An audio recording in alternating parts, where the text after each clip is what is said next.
Irmãos, nós vamos dar continuidade às pregações catequéticas e hoje nós vamos para o Dia do Senhor 3, para o nosso terceiro domingo do ano. E que bênção do Senhor podermos mais uma vez ouvir a palavra do Senhor e a exposição também dessas doutrinas que são doutrinas que nós confessamos, não é? Como sendo fiéis à palavra de Deus, como sendo a expressão da palavra de Deus. No Dia do Senhor 3, eu só vou ler a pergunta 6, a primeira pergunta do Dia do Senhor 3. Pergunta e resposta e apenas. Que diz bem assim: então Deus criou o homem assim tão mau e perverso?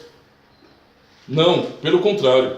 Deus criou o homem bom e à sua imagem, isso é, em verdadeira justiça e santidade, de modo que ele pudesse conhecer corretamente a Deus, o seu Criador, amá-lo de coração e viver com ele em eterna felicidade para o louvar e glorificar.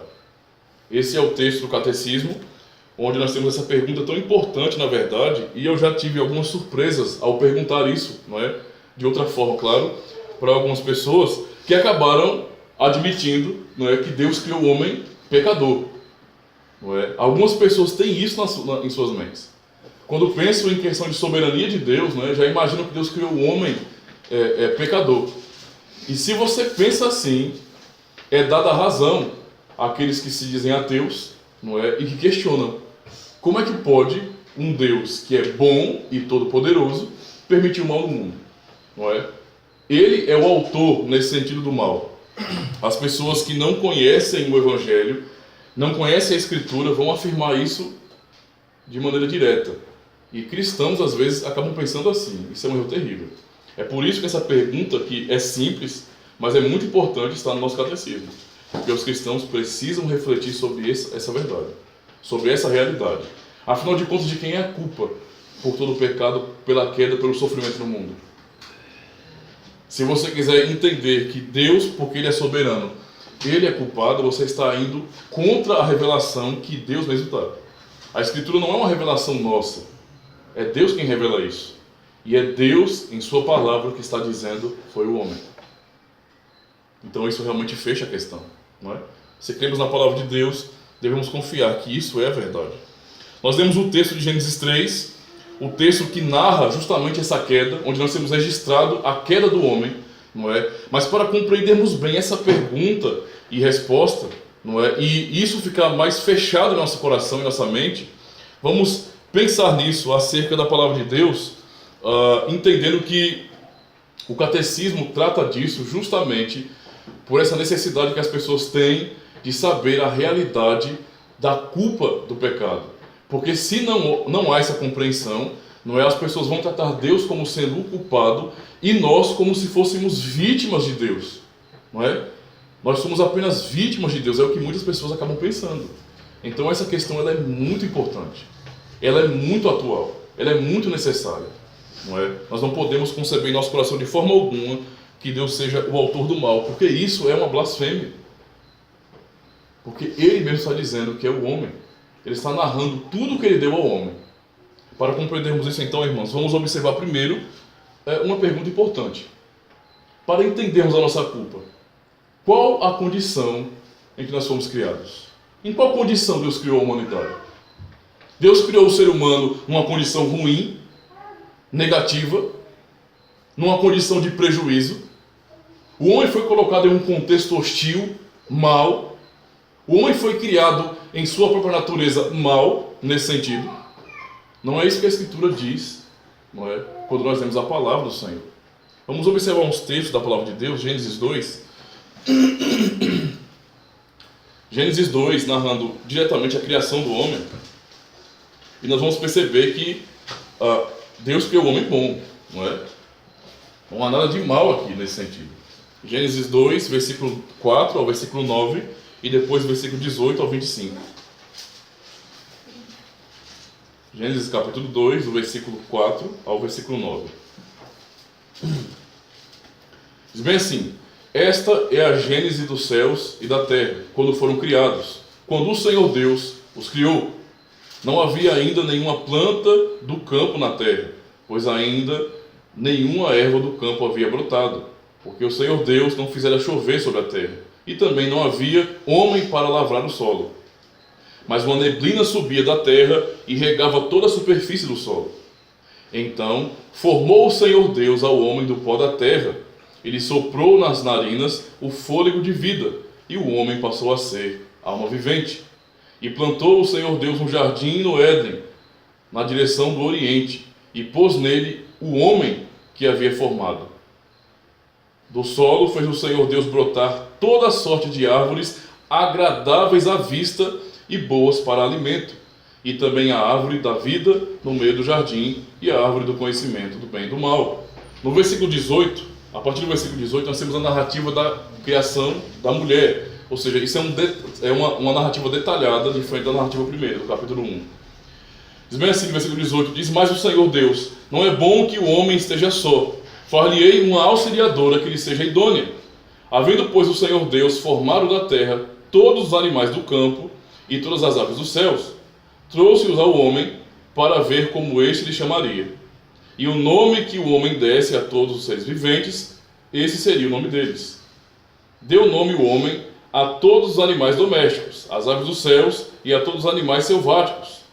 Para o homem, todavia, não se achava uma auxiliadora que lhe fosse idônea.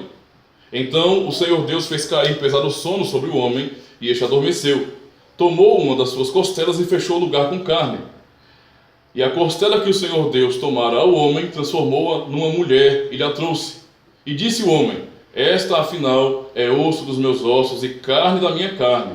Chamar-se-á varoa, por conta do varão foi tomada. Por isso deixa o homem pai e mãe, e se une à sua mulher, tornando-se os dois uma só carne. Ora, um e outro, o homem e sua mulher, estavam nus e não se envergonhavam. Desde quando nós lemos do versículo 4 até aqui, a narrativa nos mostra algo muito bom sendo criado e algo bom reconhecido pelo homem. Não é? Deus cria o homem e coloca o homem em um contexto maravilhoso. No versículo 9, quando nós lemos, Deus fez brotar do solo toda a sorte de árvore agradáveis à vista. Ou seja, Deus colocou o homem em um contexto maravilhoso. E quando ele cria a mulher, o próprio homem, ao ver essa criação de Deus, para ser sua auxiliadora, ele reconhece a bênção disso. Ele diz: Essa é afinal osso dos meus ossos e carne da minha carne. Adão fica feliz ao ver a mulher. Ele fica satisfeito, demonstrando toda a bondade, misericórdia e amor de Deus na criação. Então isso vai nos levar a refletir justamente qual é a condição que Deus criou a humanidade, irmãos. Isso é muito importante para nós. Quando pessoas cristãs ou mesmo não cristãs, não é, muitas vezes elas questionam sobre a situação do mundo, sobre o mal que acontece no mundo, elas nunca levam isso em consideração. Elas não estão pensando nisso aqui. Elas simplesmente rejeitam essa verdade. Elas querem fingir, não é, e agir como se Deus não tivesse criado tudo bom, tudo agradável. E que o próprio ser humano, a própria humanidade em Adão está reconhecendo isso. Não é? Então as pessoas acabam não levando em consideração essa realidade. Porém, o que nós observamos aqui, de maneira muito clara, é que Deus criou o homem em um contexto maravilhoso. A maneira como Deus criou o homem é uma maneira elevada. Você vai notar que em toda a criação, você não vai perceber esse carinho, essa pessoalidade, esse propósito tão profundo, tão maravilhoso, quanto na criação do homem. Você vai ler Gênesis capítulo 1, como nós acabamos de cantar, não é? No hino Grandioso És Tu, estamos contemplando as obras de Deus e glorificando Ele, dizendo que Ele é maravilhoso, que Ele é grande. Toda essa obra da criação, não é? Tem um propósito. Mas a criação do homem tem um propósito maior, elevado. Quando Deus olha para o nada nesse sentido, e no início ele resolve criar tempo, espaço, ele resolve dar início à sua criação, ao seu plano, ao seu projeto. Nós ouvimos isso aqui o tempo todo no capítulo 1, não é? Quando Deus diz, haja luz, não é? Quando ele diz, haja firmamento, ajuntem-se as águas, produza a terra relva, ervas e deem fruto, haja luzeiros no céu, voem as aves sobre a terra. Ou seja, Deus criou todos os seres viventes e disse, sede fecundos e multiplicai-vos. Só que quando nós observamos o que Deus diz ao homem, não é? Isso tanto em Gênesis 1 e 26, que é a narrativa geral da criação, como nesse texto que nós acabamos de ler, Gênesis 2, que é a narrativa mais específica da criação, não é? Nós percebemos uma maneira de criar diferente, nós percebemos uma atenção especial com relação ao homem. Em tudo mais ele disse haja, mas quando se fala do homem, ele veio pessoalmente formar o homem, como nós lemos. Deus veio formar o homem nessa terra. E isso coloca o ser humano, não é, como sendo algo elevado na criação. Essa criação do homem é distinta de todas as demais criações. Você não vê destaque, irmãos, nem mesmo para os anjos. Não há destaque para anjos aqui. Ou seja, tanto os animais desse mundo, não é, como os anjos, eles não recebem o destaque e a atenção que o ser humano tem de Deus na sua criação. Deus vem pessoalmente, então, fazer o homem de maneira que nada no universo se compara a essa criação de Deus. Ele cria o homem e diz: isso é muito bom. Não é? Ele está satisfeito nesse sentido com a sua criação. Não é? Então isso realmente é muito importante. Quando o Senhor cria o ser humano, Ele coloca o ser humano em um contexto favorável. Como nós vemos no texto, Ele criou o homem, Ele formou o homem e Ele colocou o homem em um jardim. Ele não colocou o homem em uma selva hostil. Não é? Não é a história de Tarzan, Mowgli o Menino Lobo ou Jorge o Rei da Floresta. É a história da humanidade. Não é? Eu digo assim porque algumas pessoas acabam pensando, né, quando pensam em Éden, não é, em criação, imagina isso. Homem e mulher nus em uma selva hostil que tinham que fugir o tempo todo para não morrer. Não tem nada a ver com isso. Deus cria um homem e coloca ele em um contexto completamente favorável, em um jardim, em um lugar organizado. Na verdade, esse jardim é um santuário de encontro de Deus com o homem. Ou seja, tudo favorável. Nesse jardim, Deus ele faz brotar todo tipo de árvores frutíferas agradáveis aos olhos, como o texto que nós lemos. Ou seja, Deus deixa tudo ao dispor do ser humano. Tudo isso é o contexto, tudo isso é a condição em que Deus nos criou. Para mostrar o nível, não é, na verdade, em que Deus nos criou. O homem não tinha doença, o homem era forte, era inteligente, estava em um verdadeiro paraíso.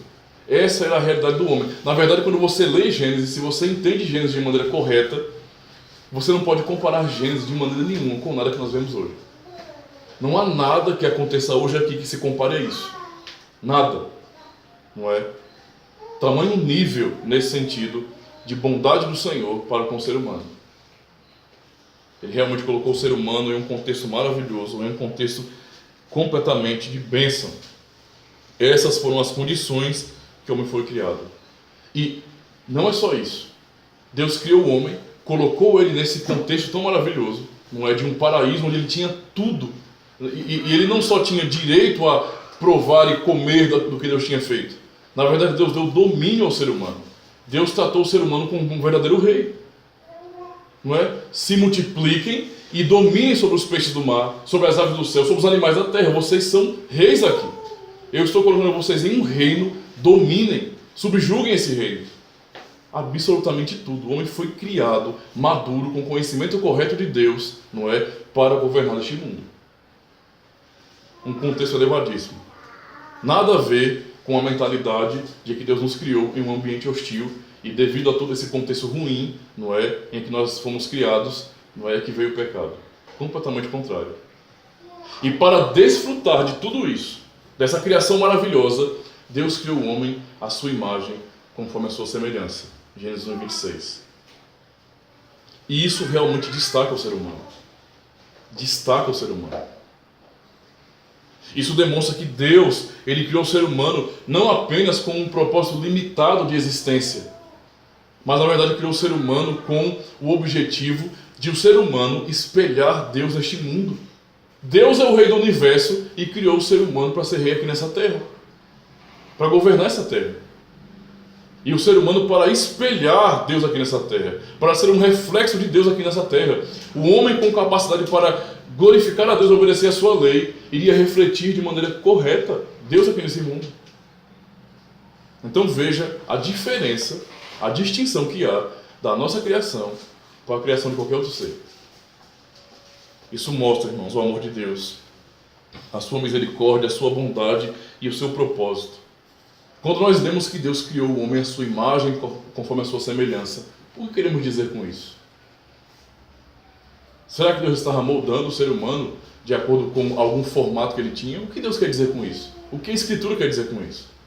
Nós temos que compreender essa realidade, não é? Porque entendendo o que é a imagem de Deus no homem, para percebermos o contexto da criação, vamos entender também a profundidade do pecado, o que o pecado causou, não é? Como nós fomos danados nesse sentido, danificados por causa do pecado, como isso realmente tem refletido situações ruins em nossa vida, não é? A terrível banalização que nós temos no mundo hoje, não é? Toda a distorção, tudo que tem gerado cada vez mais pecado é apenas o reflexo disso. É o resultado de algo que no passado foi quebrado, de um afastamento de Deus, de uma morte espiritual, não é? Então tudo isso que nós vemos hoje, que nos faz sofrer, vem disso. Mas o que é a imagem de Deus no homem? Agostinho diz algo sobre isso. Ele diz que o homem, ele foi criado e era capaz de não pecar. A imagem de Deus no homem significa que o homem refletia, não é, a justiça de Deus, a sua santidade. Ele poderia, por essa imagem, não é, que ele foi criado, obedecer a Deus, conhecer a Deus de maneira correta. Tanto é que ele tinha essa liberdade, como Agostinho vai definir aqui, de não pecar. Ele podia dizer não ao pecado, de maneira livre. É o que ele podia fazer. Não é? E isso é um reflexo da imagem de Deus no homem. O homem podia agir de maneira perfeita e obediente a Deus. Se você imagina hoje a dificuldade que nós temos, e podemos reconhecer, de obediência à lei de Deus, não é? Tudo isso é uma realidade presente, pós-queda. Mas não é a realidade do Éden. Não é a realidade de Adão e Eva. A realidade da nossa criação é que nós fomos criados, formados por Deus, à sua imagem e semelhança, e esses dons maravilhosos que Ele nos deu, nos levava a obedecer a Deus sem dificuldade nenhuma. Aquele mandamento que Adão e Eva quebraram, que Adão e Eva quebrou, de comer um fruto proibido, não era um mandamento pesado para eles. Para nós hoje, olhar para a lei e tentar obedecer por nossa própria conta, é impossível, é pesadíssimo. Se olharmos para a lei como uma maneira de nos salvar, estamos acabados, porque vamos perceber que jamais conseguiremos cumprir. Mas para Adão e Eva não havia peso com relação a isso. Eles tinham plena condição de obedecer à lei de Deus. E é justamente isso que significa ser imagem e semelhança de Deus. Refletir essa santidade, essa retidão, essa justiça. Ou seja, poder expressar Deus, espelhar Deus no mundo. Foi para isso como foi criado. Para ser um reflexo do seu Criador. E assim, pela glória de Deus, para expressar a glória de Deus, não é? Poder espelhar a bondade do Senhor, a sua misericórdia, bem como o seu reto juízo, a sua justiça nesse sentido, em toda a criação, governando de acordo com a palavra de Deus. Um teólogo ainda reformado diz que na concepção reformada a imagem de Deus consistia na integridade original da natureza humana. Há uma integridade original, há uma retidão original, não é? E essa integridade original da imagem de Deus no ser humano, não é? Ela se manifesta assim, no conhecimento verdadeiro de Deus. Isso significa dizer o quê? Que Adão e Eva, quando foram criados, eles podiam conhecer Deus de maneira correta.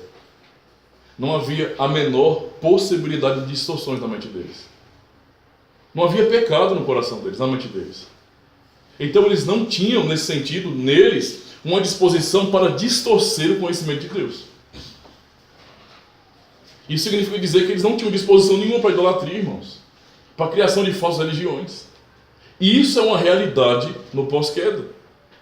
Essa distorção da verdade, essa distorção de Deus, essa confusão religiosa que existe no mundo, é um resultado da perda desse dom. O homem perdeu o dom de conhecer a Deus corretamente. Era isso que nós tínhamos. Era assim que se manifestava essa imagem e semelhança de Deus, não é? Por isso que nós vemos em Colossenses 3:10, justamente isso aqui, ó. E vos revistais do novo homem, que se refaz para o pleno conhecimento, segundo a imagem daquele que o criou. Essa promessa de restauração dessa imagem e semelhança de Deus refere justamente ao conhecimento verdadeiro. Veja, e vos revistais do novo homem, que se refaz para o pleno conhecimento, segundo a imagem daquele que o criou. A imagem e semelhança de Deus também se refletia na justiça. Efésios capítulo 4, versículo 24 diz bem assim: e vos revistais do novo homem, criado segundo Deus, em justiça e retidão procedentes da verdade. São promessas de restauração por meio de Cristo. Restauração do quê? Do que foi perdido. Em retidão e em justiça, refere-se também a que ser imagem e semelhança de Deus era para refletir a sua santidade. Então o homem refletia nessa imagem e semelhança conhecimento verdadeiro de Deus, conhecer corretamente seu Criador, no caso. Refletia a sua justiça e a sua retidão, a sua santidade. O homem foi criado para isso, exatamente para esse fim. Não é? Exatamente para esse fim. E é justamente isso que o Catecismo nos ensina. Não é o que a resposta nos diz aqui? Quando nós lemos: então, Deus criou o homem assim tão mau e perverso? Será que isso que nós enxergamos hoje, toda a maldade e corrupção hoje, sempre foi assim? Deus criou o homem desse jeito? A resposta clara é não. Pelo contrário, Deus criou o homem bom e à sua imagem. E a resposta, a explicação para isso, isso é em verdadeira justiça e santidade, de modo que ele pudesse conhecer corretamente a Deus, o seu Criador, amá-lo de coração e viver com ele em eterna felicidade para o louvar e glorificar. Tudo isso estava na capacidade humana, na sua retidão original. Então não havia distorções, não havia má compreensão, o homem podia conhecer Deus de maneira correta. E ele poderia, por meio do conhecimento de Deus, adorar Deus de maneira correta. Não havia distorções ou predisposições ruins para o culto. Era tudo muito natural por esse dom que Deus deu ao homem. Deus o criou para isso, para esse relacionamento íntegro. E assim refletir quem Deus é neste mundo. Então, irmãos, observando tudo isso, essa é a condição gloriosa, maravilhosa em que Deus criou a raça humana. E diante dessa verdade que o Evangelho nos ensina, quando o homem era puro, era santo, era reto e tinha capacidade, e essa é uma palavra-chave, capacidade, não é? Ele não era alguém incapaz, ele tinha capacidade para obedecer à lei de Deus. Para mim e para você hoje, não é fácil amar a Deus sobre todas as coisas. E nem ao próximo como a nós mesmos. Nós somos falhos nisso. Isso é claro, é notório. Nós estamos aqui hoje e nos amamos em Cristo. Mas em alguns momentos de nossa vida, nós começamos a agir como se nós não fôssemos irmãos.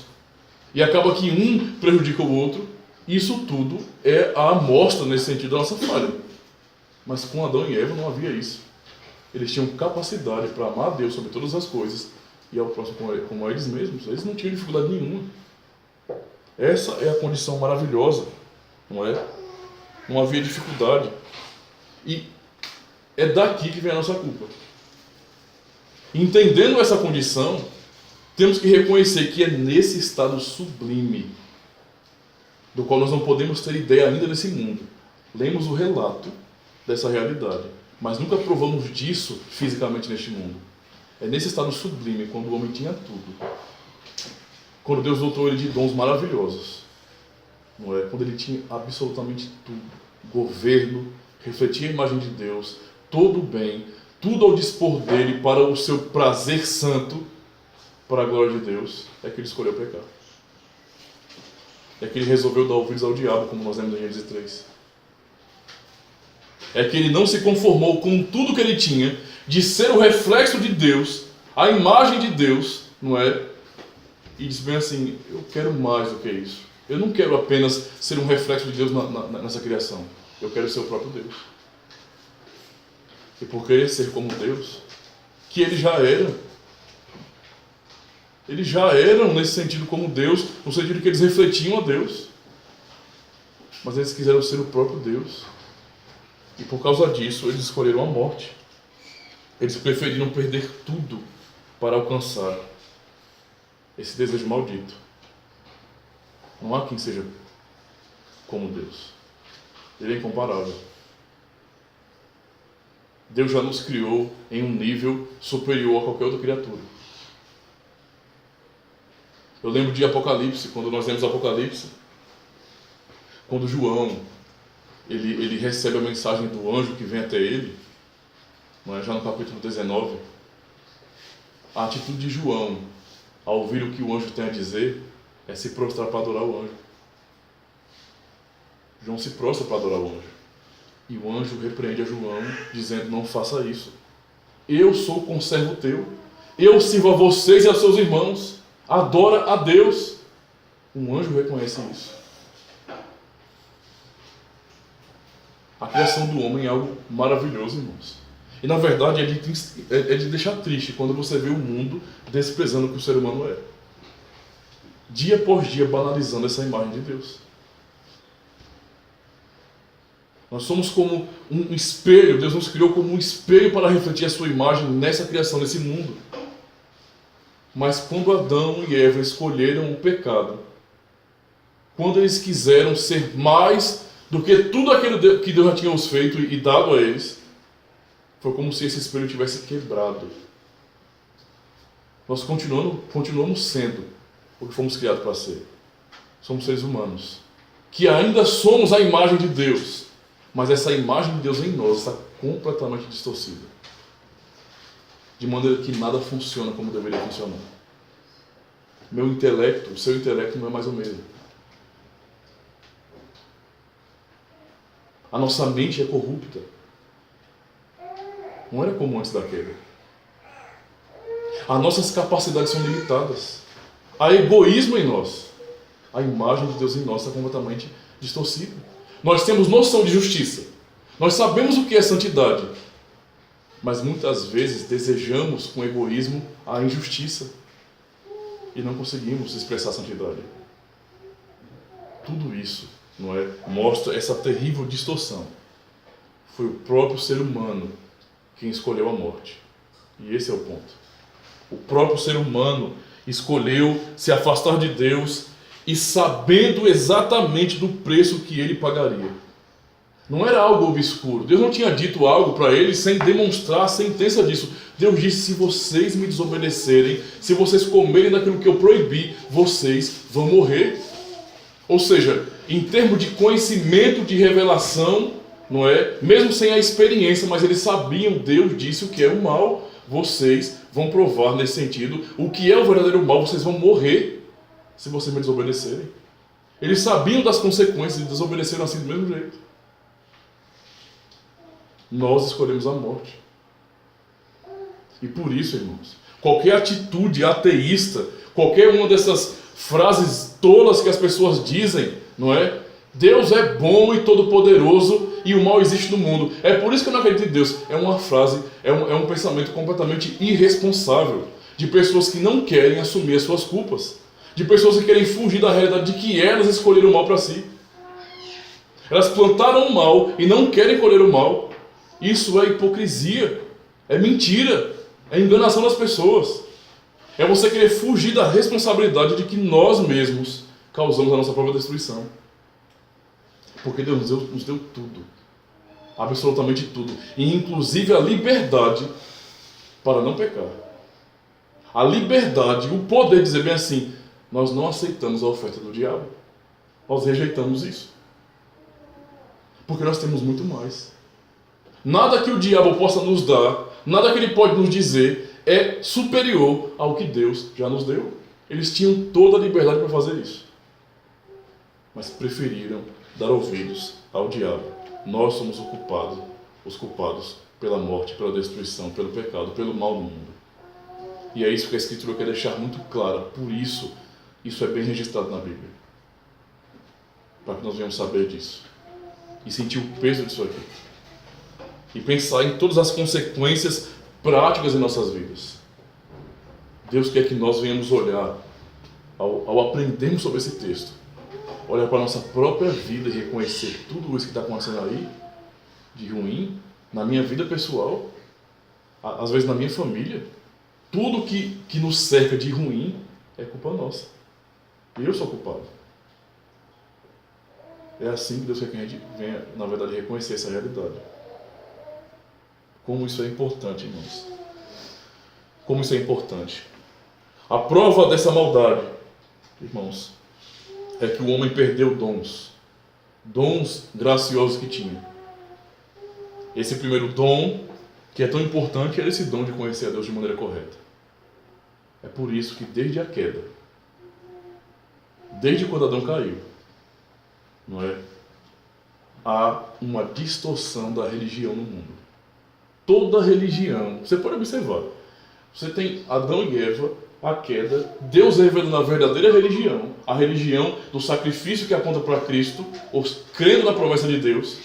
Isso vai se perpetuando e Deus vai mantendo a sua fidelidade nas famílias daquele período, até formar uma nação. Mas desde o início, o homem tem uma disposição clara para a idolatria. Ele tem necessidade de adorar a Deus, porque ele é a imagem e semelhança de Deus. Ou seja, existe uma necessidade do homem natural de se relacionar com o seu Criador. Ele foi criado para isso. Mas agora, porque essa imagem está distorcida, quebrada por causa do pecado, tudo que o ser humano tenta fazer sem a revelação de Deus é pecado. É daí que nasce budismo, islamismo, é daí que nasce um romanismo, por exemplo, um cristianismo distorcido. É daí que nasce o espiritismo, todas as religiões pagãs antigas. Aquilo que hoje nós conhecemos, não é, como mitologia grega, que antigamente era crido, no tempo de Paulo, por exemplo, eles criam naquilo. Tudo o que é religião no mundo, que está fora da revelação de Deus, não é, é a prova da maldade no coração do homem, da distorção do coração do homem, da perda desses dons. Ele perdeu o dom de conhecer a Deus de maneira correta. É por isso que ninguém pode se chegar a Deus sem que Deus revele. Ninguém. Ninguém vai chegar a Deus e ter medo de servi-lo se o próprio Deus não revelar pela palavra de Deus, pelo Evangelho. É por isso que nós aprendemos na Escritura que a fé vem pelo ouvir a pregação e a pregação da palavra de Cristo. Romanos 10:17. Não há outro meio, irmãos. Isso mostra a depravação do homem, não é, a sua queda. O homem também, ele perdeu o direito à sua liberdade. E isso é um ponto muito importante, o que nós chamamos de livre-arbítrio. As pessoas falam disso aí o tempo todo, né? Mas o que a Escritura, ela quer falar sobre a liberdade do homem? Quando nós vamos para a Bíblia, o que nós encontramos lá? Nós encontramos a Escritura dizendo que o homem é livre, que o homem ele é livre como Adão e Eva eram antes da queda. Não é isso que a Escritura diz. Muito pelo contrário. A Escritura só aponta para uma realidade, que o homem foi criado livre, como nós lemos a definição de Santo Agostinho, com capacidade para não pecar. E isso é liberdade, ou seja, a sua natureza não era escrava de nada. Ele podia agir contrário à sua própria natureza, porque a sua natureza era livre. Mas será que esse é o quadro depois da queda? Na verdade, pensar assim chega a ser insano, porque não tem sentido algum. Uma vez que a Escritura nos dá, de maneira muito clara, não é, a realidade do ser humano depois da queda, é impossível observar o que a Escritura diz e dizer: eu sou uma pessoa livre. Isso é uma ilusão da nossa cabeça. É uma ilusão que é construída, não é? A ilusão de que nós podemos fazer o que nós queremos fazer, pronto. Não é assim que funciona. A Escritura diz, para nos explicar isso aí, que nós morremos espiritualmente para essa liberdade. E isso é claro. Gênesis 2:17, mas da árvore do conhecimento do bem e do mal, dela não comerás, porque no dia em que comer dela, certamente morrerás. O texto de Efésios 2:1, e vos vivificou, agora reconhecendo o estado nosso depois da queda, estando vós mortos em vossos delitos e pecados. O texto reconhece que o ser humano é morto. O que um morto tem de liberdade? Qual a liberdade que um morto tem? Isso não tem sentido. Um morto não tem liberdade. O morto está preso ali. Ele acabou para esse mundo. Ele está morto. E é isso que a Escritura diz. É o que Deus prometeu pela queda do homem. E é o que a palavra do Senhor reconhece, que é a própria natureza humana, morta. Ainda para entender como isso é terrível, a morte, essa corrupção, esse afastamento, passou a todos os homens. É o que Romanos 5,12 diz: portanto, como por um só homem entrou o pecado no mundo, e pelo pecado a morte, assim também a morte passou a todos os homens, porque todos pecaram. Adão caiu, toda a humanidade morreu nele.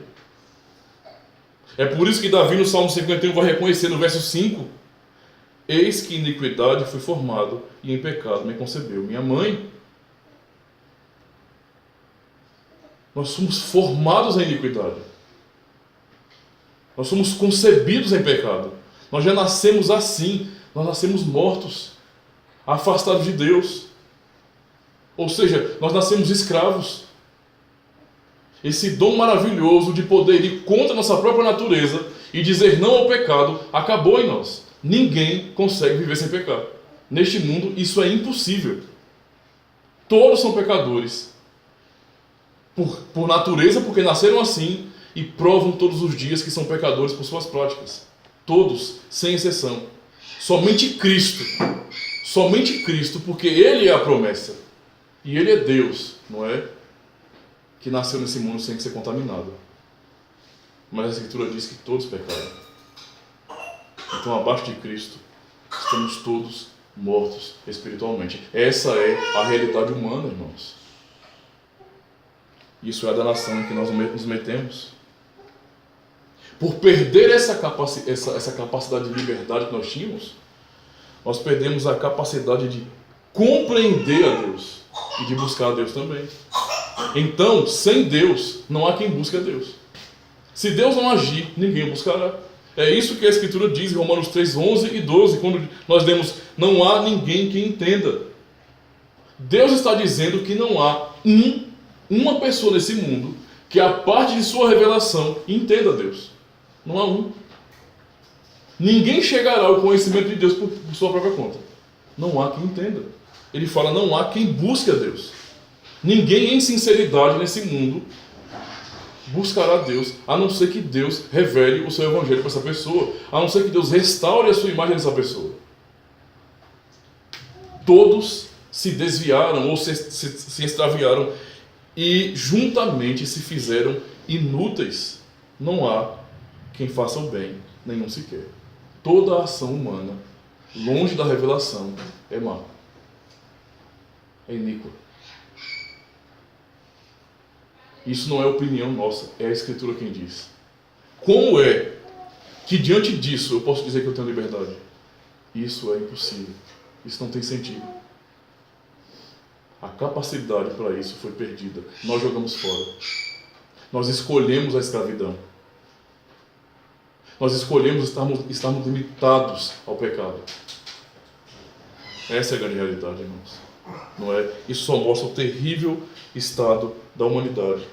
Se alguém ainda um dia disser a você, se dizendo cristão: eu recuso essa doutrina de vocês, eu rejeito, eu tenho livre-arbítrio e ponto, eu tenho liberdade e ponto, eu posso viver sem pecar e ponto, não há nada que me incline ao mal, tudo que você puder dizer para essa pessoa é só isso. Eu lamento por você pensar assim, porque a Escritura testifica o contrário. Em Romanos 7,14, por exemplo, Paulo diz: porque bem sabemos que a lei é espiritual, mas eu sou carnal, vendido sob o pecado. O que Paulo está dizendo aqui? Por natureza, eu sou escravo do pecado. É tudo que minha natureza faz, pecar. Até o bem social que eu faço acaba se tornando pecado, porque não é para a glória de Deus que eu faço. Isso é escravidão, onde nós estamos metidos. Onde já se viu um escravo livre? Se a Escritura diz que nós somos pecadores,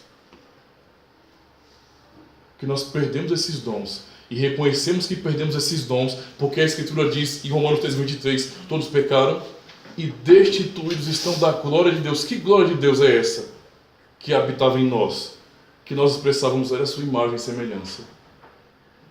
nós somos destituídos disso, de podermos expressar corretamente a Deus neste mundo, por causa do pecado.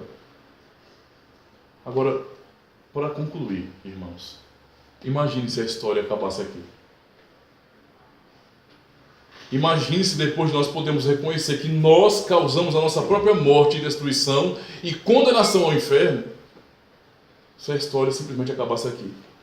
Eu pergunto a você, Deus tem ou não tem direito nesse sentido, ou tinha direito naquele período e tem agora, de ter acabado com tudo ali?